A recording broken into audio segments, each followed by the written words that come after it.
রক্তদানের মতো শ্রেষ্ঠ ইবাদত হতে পারে?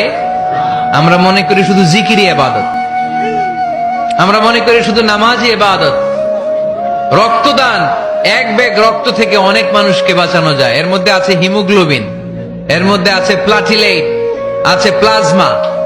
রক্তে একটা উপাদান আছে প্লাজমা, নাম শুনছেন? আগুনে পোড়া রোগীকে বাঁচাতে এই প্লাজমা লাগে। হসপিটালের বার্ন ইউনিটে যেয়ে দেখবেন মানুষ কিভাবে চিল্লায়। নুসরাত নামে একটা মেয়ে মারা গেল না, এক বদমাইশের কবলে পড়ে মারা গেল না? তাকে আগুন জ্বালিয়ে দেয়া হয়েছিল তার গায়ে, তার প্লাজমা গুলো জ্বলে গিয়েছিল।